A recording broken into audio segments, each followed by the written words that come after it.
are Yearn Finance. We are a collection of vaults, and people put deposits into those vaults, and we go and move them into different supply-side lending markets to earn yield, and then we return it all back to the users, and we have about $750 million in those vaults today.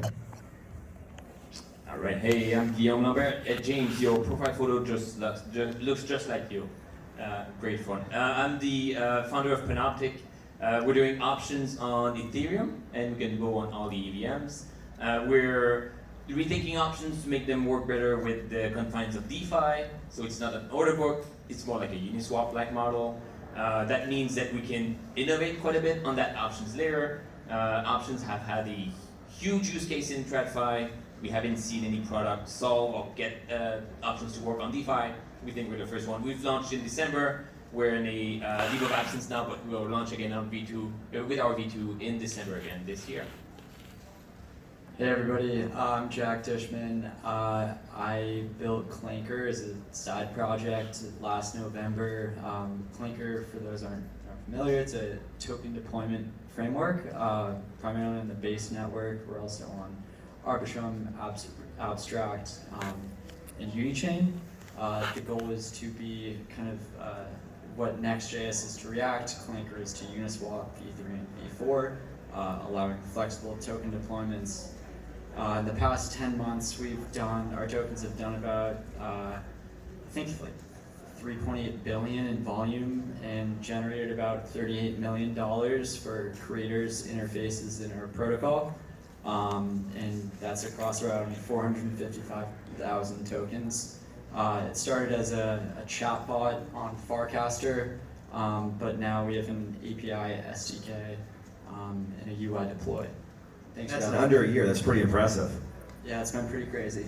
Yeah. All right, guys. Unfortunately, Nick Emmons could not join us, so this talk was originally about DeFi and AI. It's going to lean more DeFi. But tomorrow, I'm going to plug my own talk for Quant.fun, my startup, at 1:30 p.m. at Solana, Boston, getting more into the agentic side of things and talking more about Virtuals protocol.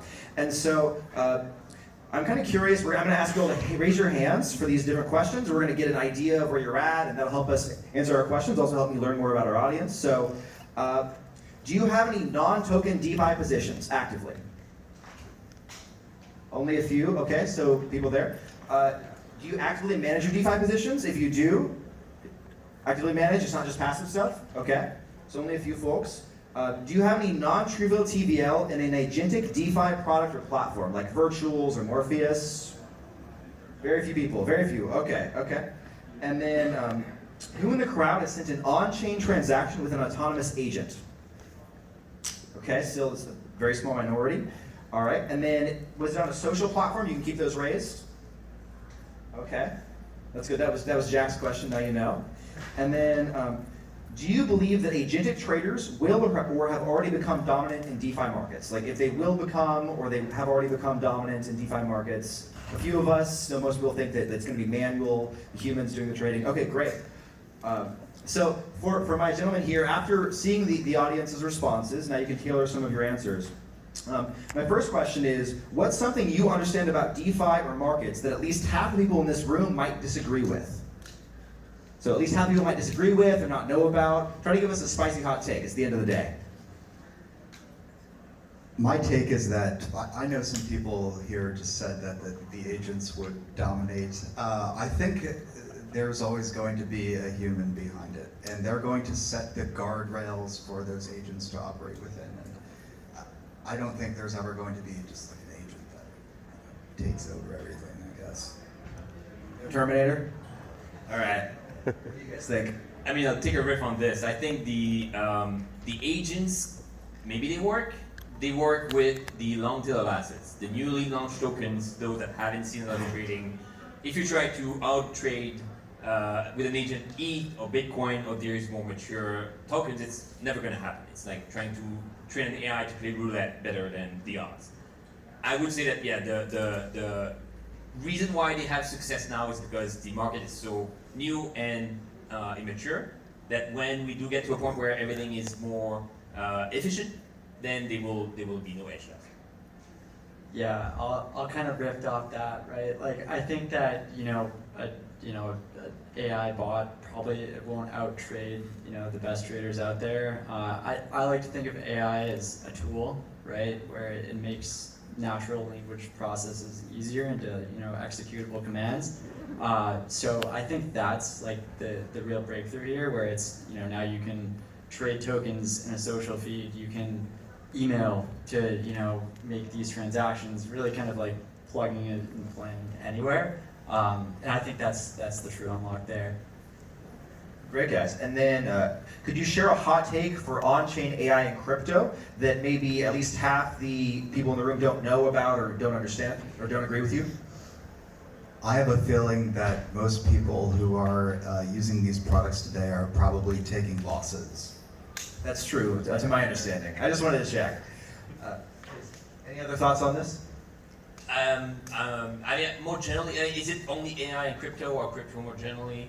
Just AI and crypto for this question. Oh, okay. Yeah. No, yeah, the agents is one thing. I'd say that what may be surprising is that the AI can be beneficial, help you write emails to buy companies. They can be adversarial too. You can imagine a purposely built AI that is attacking protocols, trying to snipe you even better than maybe bots. There's a whole landscape of countermeasures that may need to be created because these AI agents may be working against you. Yeah, I honestly, I think that, the AI chatbots are there's two sides of AI chatbots in, liquid markets, right? I think the first side is in entertainment, right? You can give it a personality, you can make it a cute, whatever, anime person or whatever. And that attracts a different crowd, right? And then there's the utility side, right? Where it's maybe there's, you can maybe put a perpetuals, or, things like that. And I think there's it's trying to separate the signal from the noise, right? You can have a very cute, PFP or something, but if it doesn't do kind of the broad variety that traders expect, or people that are interacting with these contracts, it definitely falls short. So just be cautious. Yeah. I can't say that I disagree with you guys. I know that when I look at the agentic investing ecosystem, it seems like most of the traders are not really doing very much. I know that the leading one in virtuals, for example, is named Axelrod, and it has 5 million in TVL, but it's lost 1%, and the only reason it's lost 1% is because it's only investing 2% of its portfolio right now, and it's lost half of that. And so I think when you look behind the curtain of some of these AI projects that are investing in crypto, it's still very, very early, and I'll talk about that a bit more in my conversation tomorrow. But you guys all are up here because you're good at helping people make money, either more directly or less directly. And so I want you to take a moment to share about how your protocol helps people make money and other advice you'd have for them to make money in DeFi.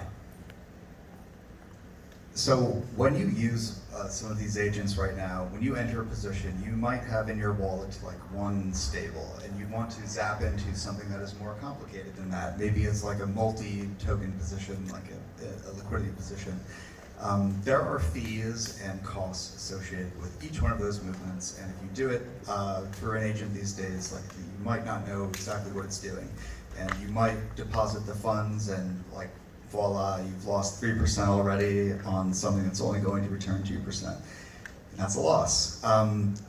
There needs to be more guardrails for those agents to operate within, and each one of these sets of guardrails takes time to integrate. And it takes, it is more than just an agent crawling something and figuring out that this is a path it could take.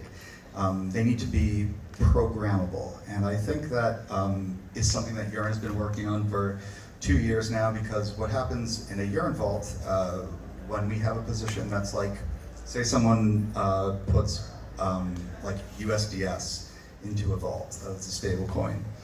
We will funnel that to different lending markets to get the best yield. And every 60 minutes, it automatically rebalances if there's a 2.5% movement in any of those markets. It will do all of those calculations off-chain, because there's no point in doing it on-chain, and we'll report all of that information and why it did that reallocation.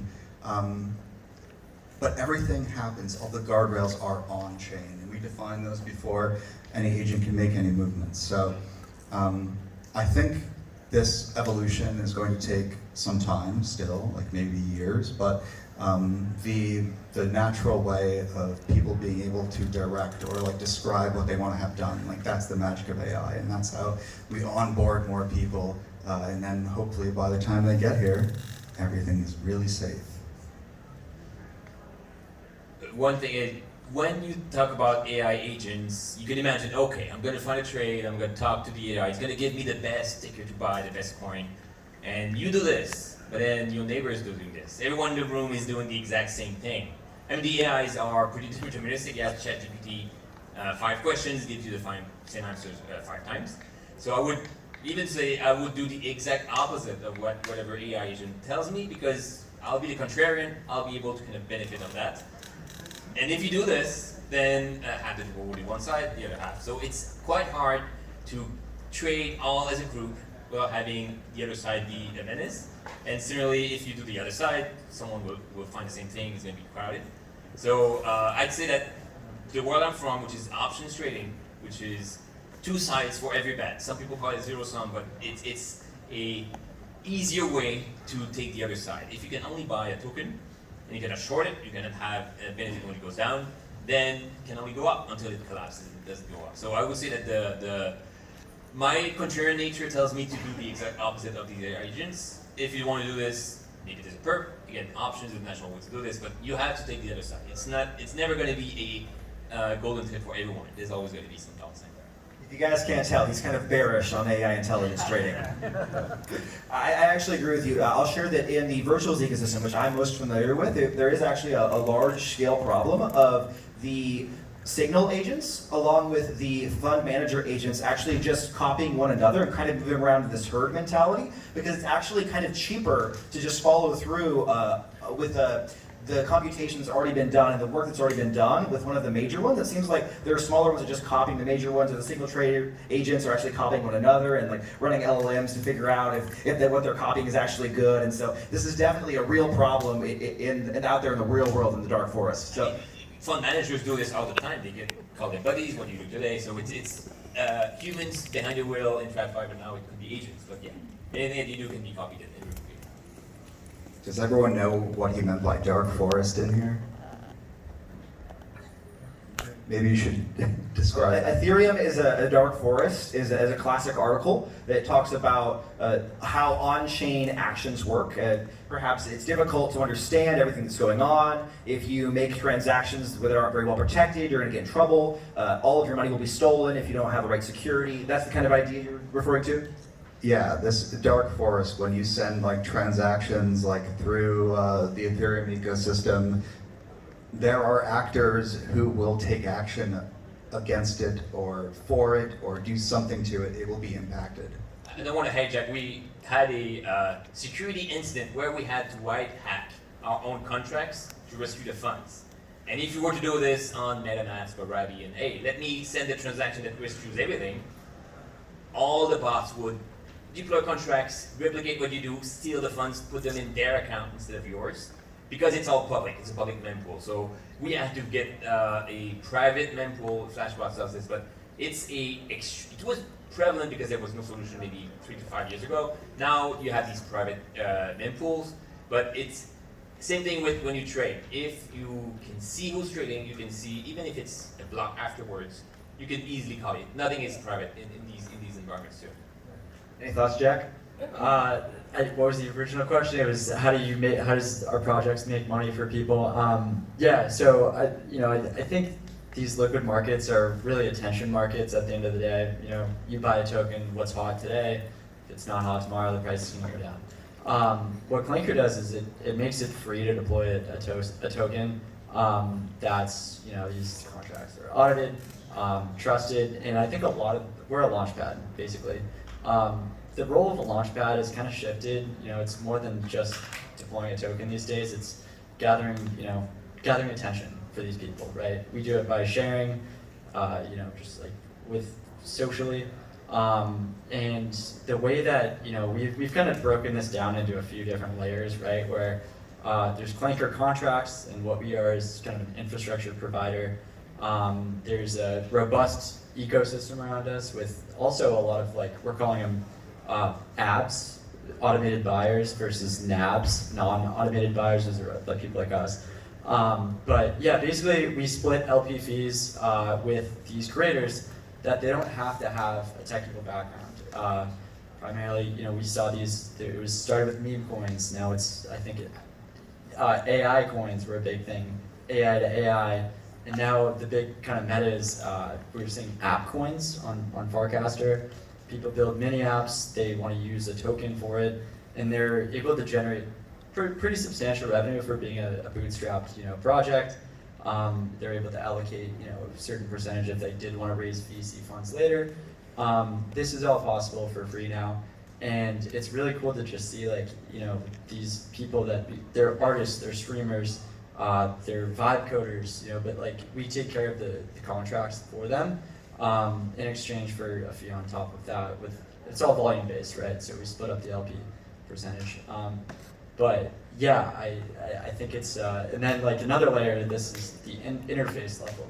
So interfaces like Banker on X, that's one of our biggest ones, is they deploy Clanker contracts on behalf of X users, and basically just we abstracted the technical complexities down to zero. But yeah. Maybe to tie it back, so we are launching on Base, and we see signature of Clanker launches. Because you do it on Uniswap, and also we index all of the Uniswap events in our own subgraph, and we have to stop you guys, because there's so many tokens launched that it would slow down our subgraph. Okay. And some of you can probably talk about this, but some of the automated buyers kind of do a sweep and randomly try to buy everything the next block, and maybe. Exactly, yeah. We kind of have a different, it's totally true. They read the social context on deployment. We store their Farcaster ID or their X handle or things like that. And they will buy based on that social context. The thing is, we actually like these snipers. We're training them. We're starting with a couple block delay in between swaps. We're taxing them heavy with fee 4.1 up to 80%. Decays for the past, the next 10 seconds or so. Maximizing those creators, or the rewards for those creators, which is, so we definitely, also our phrase is kind of no one wants to go to a party where the dance floor is empty. These snipers bring attention to these tokens, and they're good because there's volume, which generates fees for these creators, but they can't have downsides, right? They're getting the best prices generally.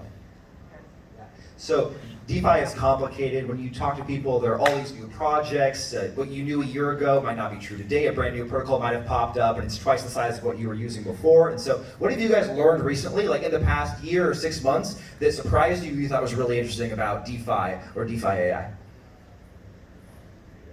Take your time if you want to think about it a bit. Yeah, I'm more and more appreciative of the vaults and the actual you're pioneering the work. 4 years ago, 5 years ago, this is we're way ahead of that. Now everything is a vault. You have Morpho order. It's all managed and created. And even Lido is launching something, but the key component is this looping that happens. You can get 5% on your yield, but if you loop, you can get maybe 10% or 15%. And then you can actually seem like free money. Oh yeah, the stable coins, the coin pair will not move. I can triple, quadruple my yield. But when it goes wrong, and it's going wrong horribly because of that inherent looping. And this leveraging and deleveraging happens on these lending markets in a weird way because there's nowhere else to do it. It's actually, you can't really do, again, shifting back to options. Options allow you to do this in a way that is a little more contained, but anything that is looped has to be with the most liquid markets, the most available liquidity, and it's these staking yield, lending yield, that now kind of maybe crank up the risk way, way higher than what it used to be, only 8%. I was surprised about the amount of risk taken on in DeFi today through LRT looping. We know that the queue for Ethereum right now is 3 weeks or maybe more than that. What he's describing is a spike in the lending market rates. People have to go and pay back those loans or else they get liquidated. If they can't get out through the Ethereum queue, they have to swap out of it. And at some point, those pools are going to be imbalanced and you have to take a loss to swap out. that's when things go south. I mean, some of these queues, it's 3 weeks for Ethereum, for example. It could be 7 days per claim. Like, there's a few of them that means that if you have looped 7 times, you have to wait 7 times this time just to get all of your money out. You mentioned the name of a specific protocol there under your breath. What was that? Just loud for the audience.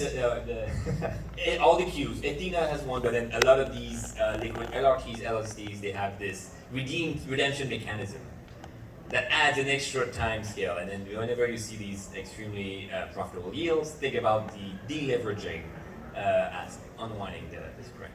I feel like I don't trust like these high like APY, if it's above like, whatever like the interest rate is, I'm like, how is this, generating this? You know what's really funny about that? Everybody in DeFi that I've talked to who's a capital allocator is like, retail's not here. So people who are depositing into that are institutions, right?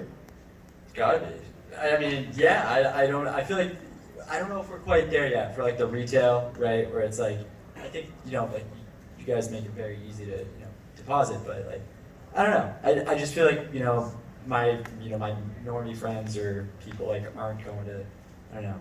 I feel like staking is more advanced, right? I mean, learning about Pendle gives me a headache. Yeah. And I can have and I think I can work my way around financial products, but this is a weird, extremely used product. People that use it, I don't know if they fully understand, but it's a complex. Again, we're trying to bring finance, which is swapping and lending is great. Then you can explore it with this looping, but anything below that is an ounce of complexity means that, again, you multiple levels. Again, this is 2008 style crashes, but it's still systemic. We can't have a 2008 because we're crypto. We're exempt from that, right?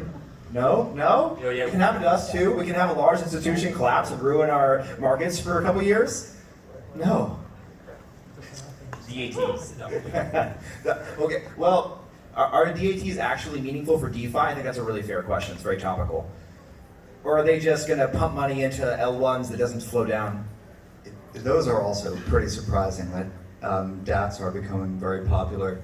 To form a DAT, you have to have someone who's going to allocate a large amount of tokens, like a really significant amount of tokens to start a DAT with. So you see a Solana DAT starting, there are a lot of people out there with Solana bags willing to like dedicate that to a DAT in exchange for getting DAT shares that they can dump on the market. So that is certainly a scheme out there today. Yeah, I don't know if it benefits DeFi per se. It's like an ETF or sucking the liquidity out of what's available. It helps the price for sure, but then that allocation is not actively doing anything. Could be staking, could be maybe doing something, but the core users will still have to kind of be driving these DeFi protocols. Again, the L1's token does what it does, but then anything that requires activity, requires active trading, I don't see how ETFs and that's help. Yeah, I guess like a kind of like a hot take is like I feel like where people have kind of like sacrificed a lot of like the blockchain principles, right? Like of centralization or decentralization in favor of centralization, resulting in an easier UX. I think that it might take one of those catastrophic events to maybe roll back a chain or something like that. That's kind of a interesting kind of way that I feel like we've kind of progressed. I have a little prediction there. So what he just described,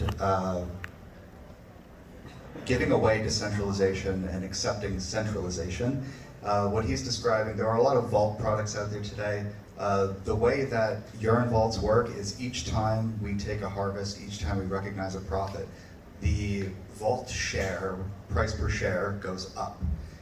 If it were to ever go down, and people monitor vault shares for Yearn 24/7, they would know that there was a security incident, that something took a loss. What he's describing is a new type of vault out there where the vault has 100% control over what price per share describes. So if they want to show that something has been harvested, that a profit has been shared, they literally update that through a multi-sig. They can make it show whatever they want it to show. If there's a loss on that vault, you may never know about it until there's a rush for the door, and there are a lot of vaults operating out there like that today.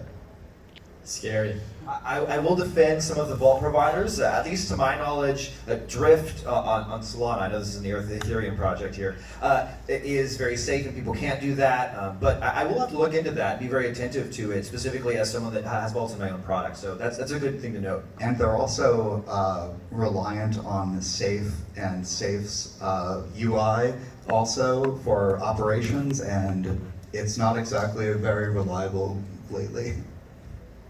Neither is their CLI. All right, guys. Well, we're gonna close out the talk today, close out the whole conversation about in ETH Boston. Are there any interesting final points you want to make? Things you didn't get heard here this week that you wanted to share? Maybe something you heard that you thought was really great that you want to share with the audience? There's one thing I could share or inspire people to do, it is to be curious and to use these products. Like, go and use Penoptic, go and use Hyperliquid, go and use these products, and you will learn more about them than you could ever by just reading about them. And also, along these lines, the vaults, the ETFs, investing in S&P 500, it's good, it's passive, and I'd say that you don't learn a lot about finance if you do this. It's fine, it's hard to beat S&P 500, and don't try to do this. But then if you have a better understanding, better grasp of finance through experience, you'll be able to much better deal with maybe systemic issues, or maybe be able to enter or exit positions. That could be maybe protecting your capital, or maybe making money if there's something that happens. So anything, again, the push that we're trying to do at Penoptic is to allow anyone to trade options. Trading options may be scary for some, it may be lucrative for some, but at the end of the day, if you want to trade options in your brokerage firm, you have to lie and say, yes, I have 25 years of experience working in a quant firm. Give me level 2. And then level 2 is just, okay, making shorts.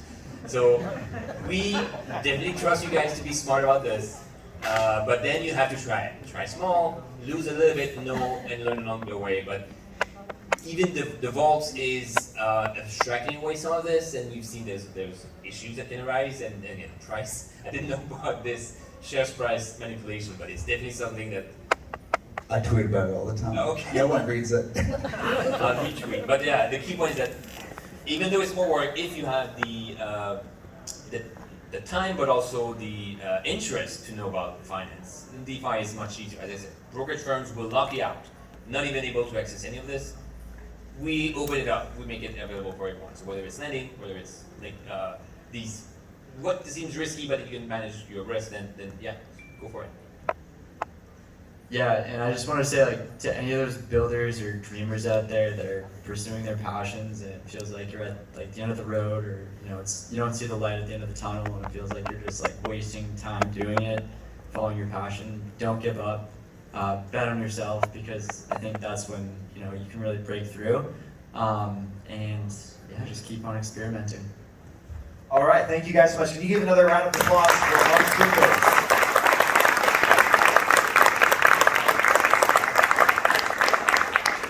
Quick question, looks like. All right, maybe just one question. Hi guys, thanks for the talk. Might be a little off topic, but you guys mentioned Athena and Pendle, so I was just curious. Do you guys, regarding the Athena Pendle Aave loop, obviously majority of Pendle's TVL is USDE related or Athena related. Do you guys view more, or do you think there's more risk involved on Aave's side or Pendle side when it comes to this looping strategy? I think Aave is listing collaterals that make the whole thing easier to pull off, and that might be maybe the risky part. They had the choice; they can actually list some looping element that wraps up the risk. Pendle is doing what they do. Athena is doing to a certain extent what they do, but that extremely, that one decision to make it possible. Maybe Aave is going to survive, but that they'll be the one that will take the blame. So you think it's because Aave allowed people to put up their PT tokens as collateral? That's where it all. Yeah, exactly. So you I mean, without going to details, but not quite turn on, but use some of your collateral for some of your deposit for collaterals to make more of that, and then do it. Just remember that those are the risk curators who are allowing that to happen, the Chaos Labs and Llama Risk. Thank you guys. Are we good? All right, guys. Thank you so much for coming. Immediately following, we are going to have an after party at Flat Top Johnny's right nearby, less than a block away on your little footsies. So please join us there. Thank you very much for coming to ETH Boston. Flat Top Johnny's. See you there.